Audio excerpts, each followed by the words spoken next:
Hello friends, कैसे आप सब लोग and thanks for watching my channel. तो एक और हफ्ता ख़त्म हो चुका है और ये हफ्ता बाज़ार के लिए बहुत ही पॉजिटिव था। आप देख रहे हैं ये पिछले 5 दिन के निफ्टी का चार्ट। यहाँ पे एक बाउंस बैक आया, फिर नीचे गया और फिर एक बड़ा बाउंस बैक आया। वहीं हम अगर बैंक निफ्टी का चार्ट देखें तो बैंक निफ्टी ऊपर गया और सीधा नीचे ड्रैग किया और फिर से ऊपर गया। तो ओवरऑल आपको फर्स्ट ग्लांस में तो देखने ये मिलता है कि बाज़ार गिव अप करने को तैयार नहीं है। ठीक है, ये पहली चीज़ है जो आपको दिखाई देती है।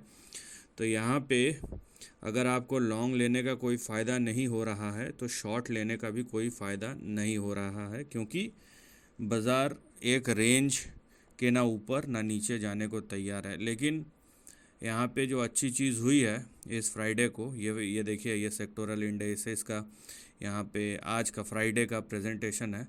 आप निफ्टी बैंक लीजिए, Nifty auto, financial services, FMCG, IT, media, metal ले लीजिए, फार्मा ले लीजिए, PSU bank, private bank, realty, सब 0.25% से 1.5% के बीच में। इवन निफ्टी मीडिया तो 2-2.25% की तेज़ी।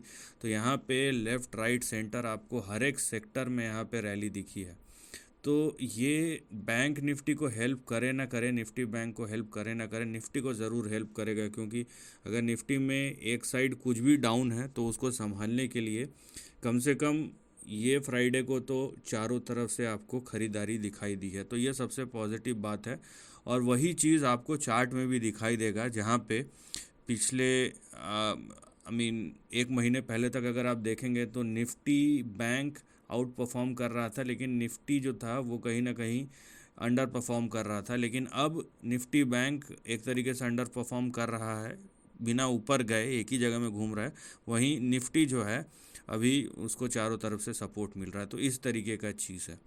और वहीं मैं अगर निफ्टी का एनालिसिस करूं तो यहाँ पे एक चीज़ मैं और दिखाना चाहता हूँ आपको। ये डॉलर इंडेक्स का चार्ट है। तो डॉलर इंडेक्स देखिए धीरे धीरे ऊपर जा रहा है। ठीक है, डॉलर इंडेक्स यहाँ पे अपने लो से करीबन 3% पिछले 16 दिनों में ऊपर जा चुका है। लेकिन उसका अगर आप भारतीय शेयर बाज़ार में इम्पैक्ट देखेंगे तो ऐसा कोई इम्पैक्ट हुआ नहीं है। राइट। तो इसीलिए हर चीज़ को डायरेक्टली कोरिलेट नहीं करना चाहिए। और यहाँ पे एक बाज़ार एक चीज़ को बार बार फैक्टर इन नहीं करता, ये भी आपको समझना पड़ेगा। क्योंकि अगर बाज़ार फैक्टर इन करता ना तो आपको क्या करना था, ये जो सेक्शन है ना, कि यहाँ पे भी देखिए, ये फरवरी से लेकर यहाँ पे मार्च तक, ये 7 या 8 मार्च तक, यहाँ पे देखिए 1 फरवरी से लेकर 7-8 मार्च तक जो डॉलर इंडेक्स था वो ऊपर गया था। तो मैं ये भी आपको चेक करके बताऊंगा कि उस समय निफ्टी या बैंक निफ्टी में कैसा मूव था। ठीक है, इन 28 दिनों में या 35 दिनों 33 दिनों 33 डेज़ में 5% का मूव था। तो क्या वो डायरेक्टली कोरिलेट हुआ 5% के डाउन मूव से? क्योंकि डॉलर इंडेक्स ऊपर जाता है, शेयर बाज़ार नीचे आता है। एनीवेज, चलिए पहले हम निफ्टी की ओर अग्रसर होते हैं और देखते हैं, क्योंकि निफ्टी का क्लोज, क्योंकि आप सेक्टोरल इंडाइसेस का परफॉर्मेंस देख लेंगे ना, उसी से पता चल जाएगा कि निफ्टी कितना स्ट्रांग है। अब यहाँ पे देखिए, एनालिसिस करने से पहले हम यहाँ पे देख लेते हैं कि फरवरी कहाँ गया। ये यहाँ देखिए, ये समवेयर, हाँ यहाँ पे अब देखिए कि हाँ, ये समवेयर नियर ईयर यहाँ पे है और ये जाता है। तो यहाँ पे देखिए ये 3% ऊपर गया उस बीच में। ठीक है, निफ्टी जो था, अगर मैं 31 जनवरी या 1 फरवरी या 2 फरवरी को लूँ, वहाँ से 17-18 दिन तो पहले ऊपर गया 3-3.5%। उसके बाद के यहाँ पे देखिए 30 दिन जो था वो नीचे गया। तो इसको अगर मैं डायरेक्टली कोरिलेट करूं तो यहाँ पे क्या सेंस निकलता है, आप देख लीजिए कि अगर ये नीचे भी जा रहा है तो करेंसी भी नीचे आ रहा है और यहाँ पे जो निफ्टी और बैंक निफ्टी है वो भी नीचे आ रहा है। तो ऐसा एनॉमली देखने नहीं मिलता है। लेकिन जो मेरे वीडियोस रेगुलर फॉलो करते हैं, ठीक है, जो पिछले कई महीनों से ये निफ्टी और बैंक निफ्टी के वीकली सीरीज़ का एनालिसिस देख रहे हैं, उनको पता है मैंने कई महीने पहले एक बात बोला था कि हम ट्रांजिशन फेज़ में ऑलरेडी हम ट्रांजिशन फेज़ में हैं। तो यहाँ पे आपको दिखेगा कि जनरली जो ट्रेंड एक दूसरे का ऑपोजिट थे ना, सब एक ही साइड चलना शुरू हो जाएंगे। जैसे करेंसी हो गया, ऑयल हो गया, शेयर बाज़ार हो गए जनरली, या गोल्ड सिल्वर के प्राइसेस हो गए जनरली, ये एक दूसरे के शेयर बाज़ार के ऑपोजिट कर चलते हैं। लेकिन अब सब कुछ एक साथ ऊपर जाएगा या सब कुछ एक साथ नीचे गिरेगा, इस तरीके का। तो ट्रांजिटरी फेज़ में ऐसा ही देखा जाता है और वही चीज़ आपका हुआ। ठीक है, तो ये चीज़ भी एक समझने वाली बात है। अभी अगर हम ट्रेंड को एनालाइज करें तो हमें क्या देखने मिलता है निफ्टी में। यहाँ पे कहीं ना कहीं आपको रेंज ब्रेकआउट आपको देखने मिलेगा। मैं यहाँ पे आवरली चार्ट पे ये देखिए, यहाँ पे आपको जिस दिन करेक्शन आता है उस दिन पूरा करेक्शन आता है, बाज़ार एक दिन में करेक्शन को ख़त्म करके आगे बढ़ जाता है। ये चीज़ आपको देखने मिला है। लेकिन ये बाज़ार अगर आदत दिला देगा कि एक दिन का करेक्शन है उसके बाद तो अगले दिन ऊपर जाना ही है, ये आदत बहुत ख़तरनाक और भारी पड़ जाता है। क्योंकि लोगों को फिर वही आदत लगता है कि आज गिर गया, जिस दिन गिर गया तो उस दिन पोजीशन ले लो। जब बाज़ार 3 बार 4 बार 5 6 बार कर लेता है ना, उसके बाद एक दिन ऐसा होता है कि फिर लोग पोजीशन लेते हैं और उसके बाद गिरते चले जाता है बाज़ार। तो इस तरीके की चीज़ें भी होती है। एनीवेज़, यहाँ पे देखिए जो निफ्टी है अभी, क्योंकि रेंज ब्रेकआउट हुआ है 18,423 और 18,462 463, 18,463 के ऊपर ब्रेकआउट हुआ है। तो अब 18,463 अब आपका सपोर्ट हो जाएगा और 18,420 जो है ये आपका स्टॉप लॉस हो जाएगा। इन दोनों लेवल्स के नीचे आपको अब नहीं जाना है।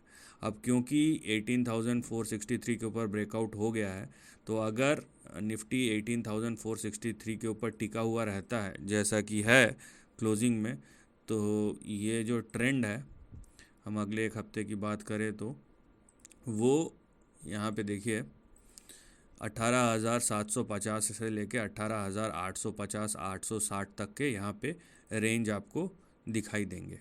ठीक है, अब निफ्टी जो है इस रेंज की ओर अग्रसर है। यहाँ पे मैं बाकी एनालिसिस करूँ, लेकिन साथ में एक सवाल है, आप उस सवाल का जवाब दीजिए, अपने थॉट्स बताइए ज़रूर। ठीक है, ये एक क्वेश्चन है जो हर सबको समझना भी चाहिए कि मान लीजिए आप अगर चार्ट देखते हैं, ठीक है, प्राइस चार्ट देखते हैं और प्राइस आपको कुछ और इंडिकेट कर रहा है और इंडिकेटर जो टेक्निकल इंडिकेटर्स है वो आपको कुछ और इंडिकेट कर रहे हैं, तो आप क्या डिसीजन लेंगे? इस सवाल का जवाब आप ज़रूर दीजिए। और इस सवाल का जवाब, ऐसा तो कोई प्राइज़ नहीं है, लेकिन ये ज़रूरी नहीं है कि मैं बोल रहा हूँ तो मैं ही ज़्यादा समझदार हूँ, है ना। आप में से मेरे से बहुत ज़्यादा समझदार होंगे, तो आपके जवाब मेरे नॉलेज में इजाफ़ा करेगा या किसी और के नॉलेज में इजाफ़ा करेगा। तो इस सवाल का जवाब ज़रूर दीजिए कि आप क्या करेंगे उस सिचुएशन में जब आपका गट फीलिंग कुछ और कह रहा हो बाज़ार को देख के, लेकिन प्राइस और इंडिकेटर, टेक्निकल इंडिकेटर और प्राइस दोनों अलग अलग डायरेक्शन में हो। तो आपको क्या डिसीजन लेना चाहिए या आपको क्या करना चाहिए या आप नॉर्मली क्या करेंगे? ठीक है, तो ये बात है। तो coming back to the chart, यहाँ पे देखिए निफ्टी ने रेंज ब्रेकआउट दिया है। अब निफ्टी यहाँ पे और 18,700 से लेकर 18,850 860 के लिए तैयार है, तो इस पे आपको ध्यान देना चाहिए। वहीं निफ्टी बैंक को देखें, निफ्टी बैंक देखिए, अब निफ्टी यहाँ पे परफॉर्म करना शुरू हुआ है। तो निफ्टी बैंक यहाँ पे देखिए आप, ये अब देखिए कि निफ्टी बैंक, तो यहाँ पे क्या है कि ये मैं देख रहा था इसीलिए यहाँ पे पहले से ही लाइन खींचा हुआ है। तो यहाँ पे देखिए अब निफ्टी बैंक कंसोलिडेट कर रहा है।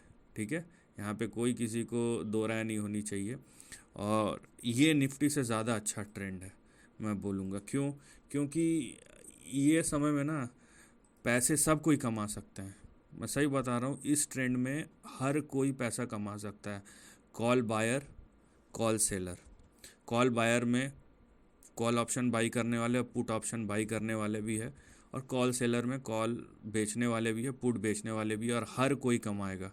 जो ऑप्शन राइटर होगा, जो कॉल और पुट बेचने वाला होगा, वो क्या करेगा, ये जो लेवल है नीचे के तरफ और ये जो लेवल है ऊपर के तरफ, इसके बाहर के जितने भी कॉल्स एंड पुट्स हैं ना, सबको बेच देगा और सबके प्रीमियम हो जाएंगे ज़ीरो।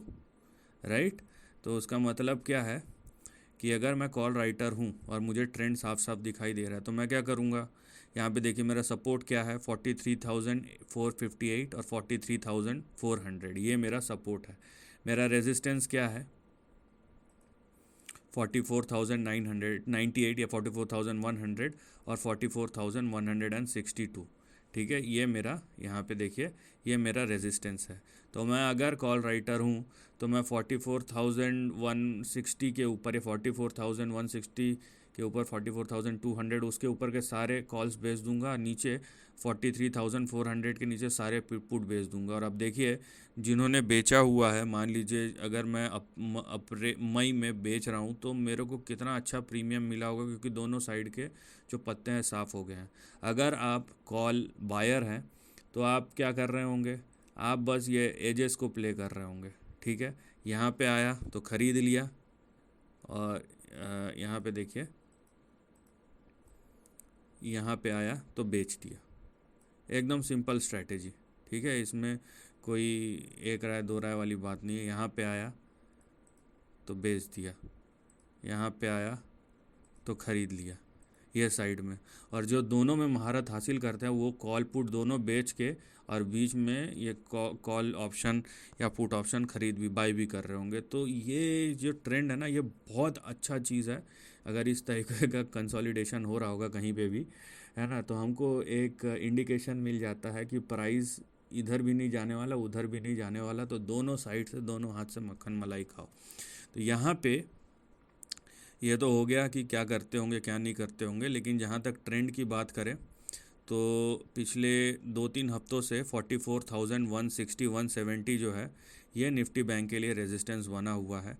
एक बार, दो बार, ठीक है, तीन बार, चार बार, ये चौथी बार रेजिस्टेंस है। 44,170 और 44,100, ये जो रेंज है ना, ये आपका रेजिस्टेंस का जोन है। वहीं सपोर्ट जो है 43,450 या 43,400, ये सपोर्ट है। अभी जो ये रेंज को देख रहा होगा वो फ्राइडे को पुट ऑप्शन लेके गया होगा, ताकि वो 500-600 पॉइंट ये नीचे का खा सके। ठीक है, सिंपल सी बात है यहाँ पे। तो निफ्टी बैंक, अगर आपको रेंज समझ में नहीं आता तो रेंज को या तो ब्रेकआउट या ब्रेकडाउन होने दीजिए, उसके बाद अपना फैसला लीजिए। नहीं तो रेंज यहाँ पे मैंने एक्सप्लेन किया है एक तरीके से, वैसा भी आप देख सकते हैं। अभी निफ्टी में वो ट्रेंड नहीं दिखाई दे रहा है जो बैंक निफ्टी में दिखाई दे रहा है, तो मैं आपको वो भी बता देता हूँ। ठीक है, यहाँ पे आपको भी बता देता हूँ। तो इससे क्या होगा, मैंने जो क्वेश्चन पूछा है ना, तो शायद आपको वो लिंक मिल जाए कि मैंने ये क्वेश्चन क्यों पूछा। अभी आप बैंक निफ्टी का ट्रेंड देखिए, ये निफ्टी में नहीं दिखाई दे रहा है, ये बैंक निफ्टी में, ये मैकडी है। ठीक है, डेली चार्ट का निफ्टी, बैंक निफ्टी का। अब देखिए ये कैसा नेगेटिव डाइवर्जेंस हुआ है और नीचे गिर रहा है। वहीं बैंक निफ्टी कंसोलिडेट कर रहा है। ठीक है, यहाँ पे अगर मैं RSI देखूँ तो यहाँ पे ये ओवरसोल्ड जोन में है। ठीक है, ओवरसोल्ड जोन का मतलब ये नहीं है कि यहाँ से ऊपर जाएगा, ये मतलब आप डायरेक्टली कोरिलेट नहीं कर सकते, बहुत सारी कंडीशंस होती है देखने और समझने के लिए।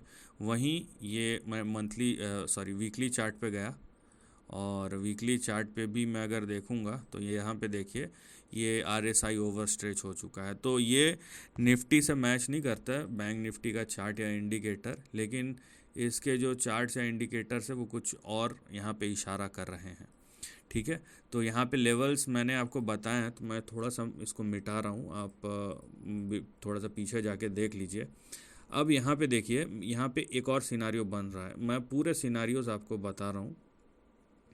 ठीक है, कि यहाँ पे पिछले बार जब बैंक निफ्टी ने ये कौन सा हाई लगाया था, ये लगाया था 44,120 का। ठीक है, ये हाई लगाया था। जब ये हाई लगाया था ना, उसके दूसरे दिन से ही गिरना शुरू हो गया था। लेकिन इस बार क्या हो रहा है, इस बार ये ऊपर नीचे जा रहा है। मैंने ये बोला कि 4 बार टेस्ट किया है, लेकिन ये अपने हाइस के पास आके कंसोलिडेट कर रहा है। तो एक थॉट प्रोसेस ये भी कहता है कि ये गिर नहीं रहा है, ये कंसोलिडेट कर रहा है यहाँ पे। तो ये एक स्ट्रेंथ का इंडिकेशन है। तो ये भी एक चीज़ है। तो अब शायद आपको मेरा सवाल समझ में आ रहा होगा कि क्या करना है। अगर 44,200 के ऊपर जाता है तो नो डाउट ये ब्रेकआउट हो जाएगा। निफ्टी को अलग स्ट्रेंथ मिल रहा है, लेकिन बैंक निफ्टी अपने अलग ही चाल में है। अब ये देखना बाकी है कि ये आगे होता क्या है। ये ऊपर जैसा हमने चार्ट में देखा क्या वैसा ही होता है, या फिर यहाँ पे अचानक से कुछ एक इवेंट हो जाता है और बाज़ार गिरना शुरू हो जाता है। ठीक है, क्योंकि आप इंडिविजुअल चार्ट पे देखेंगे, आज का जो स्पॉन्सरशिप है वैसे निफ्टी का, वो सबसे बड़ा स्पॉन्सरशिप रिलायंस की तरफ से आया है। तो अगर रिलायंस चल रहा है तो बाकी चीज़ को देखने की ज़रूरत नहीं है। ठीक है, तो रिलायंस ने बहुत समय बाद ब्रेकआउट दिया है, तो आप चार्ट देख सकते हैं उसका जाके, तो उसका एक डायरेक्ट आपको इम्पैक्ट दिखा है निफ्टी में। और निफ्टी बैंक भी अपने सपोर्ट से अच्छा जंप दिखाया है। तो यहाँ पे फ़िलहाल तो निफ्टी बैंक रेंज बाउंड है और निफ्टी में रेंज ब्रेकआउट हुआ है। तो ये दोनों अलग अलग चीज़ें हैं, तो आपका अप्रोच भी अकॉर्डिंगली होना चाहिए। So this is the end of the video. Thanks for watching.